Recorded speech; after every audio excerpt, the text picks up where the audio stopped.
Le quart d'heure corrézien, le magazine d'information hebdomadaire de RGB, Bram FM, RCF Corrèze, Radio PAC et Brenige FM. Réalisé et présenté par Olivier Sérac. Bonjour tout le monde et bienvenue dans ce nouveau numéro du quart d'heure corrézien, un numéro dans lequel je vous propose de vous replonger dans l'histoire de la résistance à Brive et de vous replonger surtout dans cette résistance intellectuelle construite autour de la figure d'Edmond Michelet. Et pour en parler, nous serons avec François David, historien qui vient de publier justement un ouvrage sur cette thématique. En fin d'émission, vous en avez l'habitude, vous retrouverez la prescription culturelle. Cette semaine, Fabien Monbois prendra des nouvelles de Jojo, le camion de l'association À tout cirque. Le quart d'heure corrézien, vous avez le menu, c'est parti.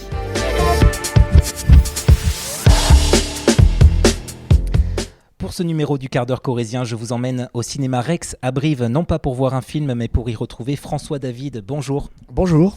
François David, vous êtes historien et vous venez de publier aux éditions Montlimousin cet ouvrage, Brive, la résistante, un ouvrage qui retrace l'histoire de la cité gaillarde au cours de la Seconde Guerre mondiale. Et si je vous retrouve ici dans ce cinéma à Brive, qui a été construit d'ailleurs en 1937, c'est que ce lieu a été, dans les années précédentes, on va dire la Seconde Guerre mondiale, un haut lieu de débat d'idées, puisqu'ici, un certain Edmond Michelet y organisait des conférences notamment. Oui, c'est exactement ça. Edmond Michelet, donc, qui est briviste depuis 1922, après un parcours à l'Action française, a quitté l'Action française et à partir de 1930, il navigue avec beaucoup de bonheur dans des mouvements des chrétiens que l'on a appelés ensuite les non-conformistes, qui sont dans la filiation du pape qui leur demande de rejoindre les gens dans le monde et qui va s'intéresser en particulier aux jeunes brivistes des milieux populaires à qui, avec ses amis, il va donner des cours. Et Edmond Michelet va donc découvrir un visage de la ville de Brive qui n'est pas le visage des catholiques historiques. Et il va très vite retrouver des mouvements qui vont un peu à contre-courant des mouvements dominants de l'Église et qui vont l'amener à prendre position contre l'agression mussolinienne en Éthiopie, soutenant les républicains espagnols en Espagne, ces réfugiés qui viennent ici, et qui, à partir de 1937, donc au moment de la création de cette maison, va lancer un cercle qui va s'appeler le Cercle du Guet, dans lequel il va organiser plusieurs choses, mais en particulier des cycles de conférences, pour essayer de faire comprendre aux brivistes quels sont les dangers qui menacent non seulement le pays, mais plus loin, la civilisation. Et c'est comme ça, en fait, qu'intervient, on va dire, dans ces conférences, puisque Michelet lit et relit Péguy, Charles Péguy entre dans ces conférences, et c'est pour le présenter rapidement, Péguy, c'est un écrivain socialiste, anticlérical, on va dire rapidement, qui est mort durant la Première Guerre mondiale, mais qui, par ses textes, va donc inspirer l'un des premiers actes de résistance de l'Hexagone, puisque, à la mi-juin 40, accompagné par des amis de son cercle de réflexion, Edmond Michelet va distribuer ce texte de Péguy qui dit en substance ceci: « Celui qui ne se rend pas a raison contre celui qui se rend. » Oui, c'est-à-dire que Michelet a lu Mein Kampf. Michelet sait parfaitement ce qu'est le nazisme. Michelet et ses amis chrétiens considèrent que ce néopaganisme est incompatible avec l'évangile. Et donc, dès que l'Allemagne va avoir vaincu la France et que Pétain va se soumettre, Michelet va chercher dans Péguy un texte qui dit ce que vous venez d'exprimer et qui dit que la France a deux vocations, une vocation de chrétienté et une vocation de liberté. Donc, au nom de la vocation de liberté, on n'accepte pas d'être vaincu. Au nom de sa vocation de chrétien, on n'accepte pas ce néopaganisme qu'est le nazisme. Mais ce texte, qui est un peu à l'instar de l'appel du 18 juin du général de Gaulle, c'est un texte qui ne rencontre pas forcément beaucoup d'écho, et c'est ce qu'on apprend justement aussi dans votre ouvrage, Brive la résistante. Tout Brive n'est pas inondé par ce texte. Tout comme quelque part un peu l'appel du 18 juin, il n'a pas tout de suite été entendu. Exactement. Et la majorité des brivistes, comme la majorité des Français, ont ce lâche soulagement que de dire ouf, ils écoutaient la radio, ils voyaient que les Allemands arrivaient, certains commençaient à dire dans quelques jours ils seront à Brive. La ligne de démarcation est décidée, même si on cède tout aux Allemands, les brivistes poussent un ouf de soulagement, d'autant que dans la ville, ils ont accueilli plusieurs dizaines de milliers de réfugiés. Et c'est la première action de Michelet humanitaire, puisque avec un des chefs laïcs, francs-maçons, athées, professeurs de philo au lycée, tous les deux, ils vont créer à la gare de Brive une cantine dans laquelle ils accueilleront, ils nourriront, ils logeront des réfugiés qui arrivent complètement désemparés, perdus, ayant perdu leur famille à Brive. C'est-à-dire qu'en fait, Michelet réussit à réunir toutes les forces qui sont pas forcément dans son courant de pensée politique ou spirituel, mais qui ont le même ennemi quelque part. Bien sûr, c'est exactement ça. Et accueillir des réfugiés était finalement un acte de résistance. Et finalement, cet acte de résistance, c'est pas de la résistance armée, c'est une résistance intellectuelle. En clair, il faut chercher à apprendre à s'informer, puisque celui qui n'entend qu'une cloche n'entend qu'un son. Oui, c'est ce que dit Michelet dans son fameux tract, là.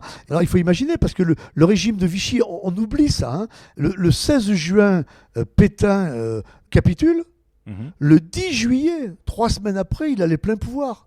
Et donc, dans cette France qui s'en remet à ce vieux maréchal qui nous aurait sauvés à Verdun, eh bien, il y a des gens qui voient beaucoup plus loin et qui disent attention, le régime est en train de changer, ce en quoi on croyait est en train de disparaître, et finalement, ils n'adhèrent pas du tout à l'idée que Pétain essaye d'instiller, qui dit l'armistice vous protège. Ces gens-là disent non, c'est pas vrai, l'armistice ne nous protège pas. En fait, on s'est rendu les mains levées et on est devenus les otages de l'Allemagne. Et il est un autre marqueur qui est puissant chez Michelet, on l'a dit, c'est qu'il est croyant, c'est un catholique. Or, il a une aversion pour le franquisme, pour le fascisme italien. Pourtant, catholique, c'est de dictature, on va dire. Et parce qu'il a lu et aussi annoté Mein Kampf de Hitler, il comprend où mènent ces régimes totalitaires. Bien sûr, c'est-à-dire que l'Église catholique n'est pas uniforme, quoi. Il y a des courants dans l'Église, la majorité sont plutôt du côté du pouvoir, mais le petit groupe de Michelet, ces non-conformistes-là, depuis 10 ans, depuis des années, ont vu monter les périls. Vous savez, quand Michelet apprend qu'on a signé à Munich et qu'on a tout cédé à l'Allemagne, Michelet écrit à son ami du Maine « J'ai la joue qui me brûle, comme lorsqu'enfant mon père me donnait une gifle ».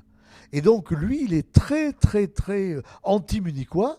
Et les périls qui arrivent, les nuages qui s'amoncellent, il les voit venir et il s'y prépare. Il essaye de préparer dans cette maison ici, dans ces conférences, les brivistes qui le veulent bien, à être lucides par rapport à la réalité. Et ça, est-ce qu'on sait pourquoi Michelet en fait ne joue pas, on va dire, avec tout le groupe catholique qui est majoritaire, on va dire? Mais parce que Michelet a une pensée propre et par exemple, il s'oppose au journal La Croix de la Corrèze, qui est un journal de droite, enfin, Michelet est sur d'autres courants. C'est-à-dire que pour lui, l'évangile, c'est pas la politique. Et que donc, il doit d'abord mettre en pratique, y compris dans le débat politique, les vertus que Jésus de Nazareth demande à ceux qui adhèrent à ses convictions.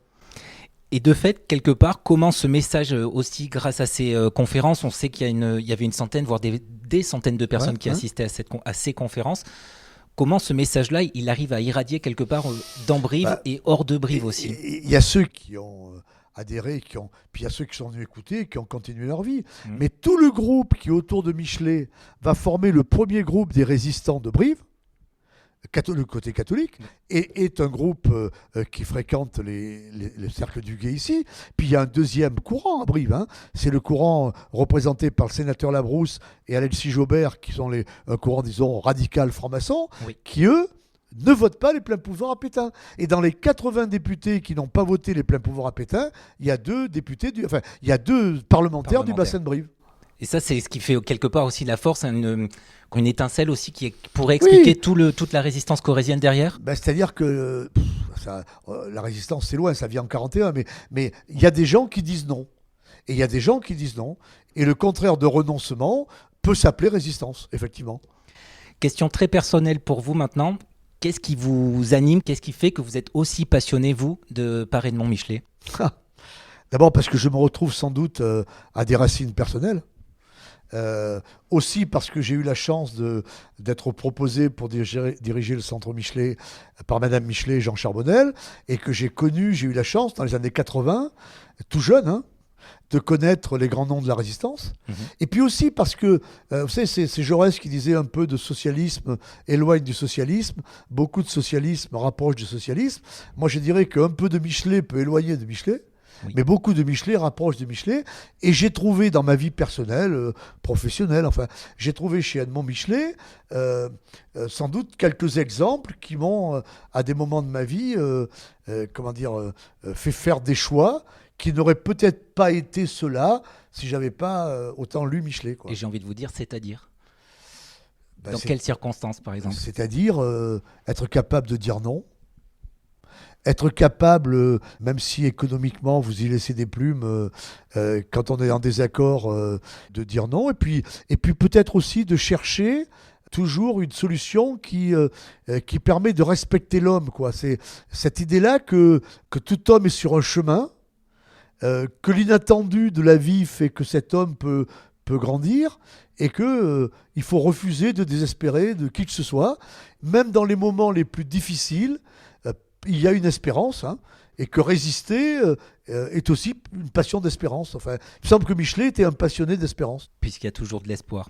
Merci beaucoup François David d'être venu dans ce quart d'heure corrézien. Je vous rappelle juste le titre de votre dernier livre, c'est Brive la résistante, et c'est publié aux éditions Mont-Limousin.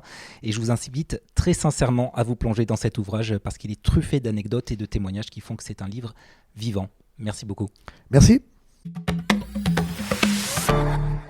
Place à la prescription culturelle de ce quart d'heure corrézien. Fabien Monboise de RGB est avec nous. Bonjour Fabien. Bonjour Olivier. Fabien, vous nous proposez de faire du cirque avec une association itinérante en Corrèze. Et oui, Atout Cirque, c'est une école de cirque associative. Son but, c'est de faire rayonner le cirque dans les territoires ruraux. En gros, c'est de proposer de faire du cirque aux personnes en situation de handicap, aux personnes âgées, mais aussi aux tout petits, tant qu'ils habitent en Corrèze. Alors, nous avions déjà rencontré sa directrice, Aurélie Jolac. C'était l'hiver dernier, parce que, souvenez-vous, l'association cherchait des sous pour réparer Jojo, son camion qui lui permet d'aller partout en Corrèze. Jojo, le camion, c'était une nécessité de le faire réparer puisqu'on est vraiment dépendant de cette mobilité sur le département de la Corrèze. Il est de nouveau sur les routes et de nouveau opérationnel. Alors, la cagnotte nous a permis de récolter un petit quart de ce qui a été nécessaire pour payer cette facture. Mais bon, effectivement, pour nous, ça a quand même déjà été un bon soutien. On a pioché dans notre trésorerie pour ce qui restait à payer. En même temps, c'est fait pour ça. Tout le travail qu'on fait à l'année, c'est aussi pour pouvoir encaisser ces difficultés-là quand elles arrivent. Et c'est une excellente nouvelle parce qu'Atout Cirque travaille depuis 10 ans auprès de publics qui, techniquement, n'ont pas forcément un accès simple aux arts du cirque. Ça fait déjà 10 ans. L'association a démarré avec des ateliers handicap avec des structures de soins et des ateliers classiques, je dirais, pour des enfants tout venant. Et puis, quelques années après, il y a environ 5 ans, on a développé les ateliers petite enfance. Donc là, avec tout ce qui est crèche, pôle enfance en tout genre, relais d'assistante maternelle, choses comme ça. Et nos ateliers, donc à partir de 18 mois. Depuis 2 ans, on a développé aussi une branche autour de la gériatrie. Donc là, on intervient en EHPAD. Notre intention, en fait, est toujours la même avec tous ces publics, utiliser les arts du cirque, toutes les disciplines circassiennes, pour le développement autant moteur que relationnel et cognitif des participants. On adapte vraiment cet outil au public qui viennent à nous ou que l'on rencontre. Or, 10 ans, ça se fête. Et c'est une fête qui est organisée le samedi 14 juin prochain au lac de Bournazel, c'est à Seillac. Et cette journée va être assez fournie en animation puisque là, comme c'est nos 10 ans, on s'est dit qu'on faisait un petit peu encore plus que d'habitude. Donc là, il va y avoir évidemment le spectacle des enfants de l'école de cirque, une compagnie professionnelle, des ateliers initiation cirque pour vraiment tout public avec de la mixité handicap, non handicap, gériatrie. On a invité un certain nombre de partenaires et au fil de l'après-midi aussi de la danse trad avec de l'accordéon, des bulles géantes, des clowns en échasse. des jeux en bois, avec la ferme de maths qui est sur Saint-Clément, avec la ludothèque Aire de Jeux de Tulle, voilà, avec différents partenaires locaux, puisqu'on aime bien se rencontrer et contribuer aux mêmes événements pour se faire vivre les uns les autres. La journée commence à partir de 13h30. Comptez 5 € de participation afin de soutenir l'association, ses salariés et leur travail. Et on croise les doigts pour qu'il ne pleuve pas, Olivier. Mais non Fabien, il fera beau et puis même au pire, il y a une solution de repli, elle est dans le bourg de Seillac auprès de la salle des associations. Voilà, c'est la fin de ce quart d'heure corrézien. Merci à toutes et tous pour votre fidélité. On se retrouve dans une semaine pour un nouveau numéro, mais d'ici là, je vous souhaite de passer d'excellents moments en Corrèze ou ailleurs.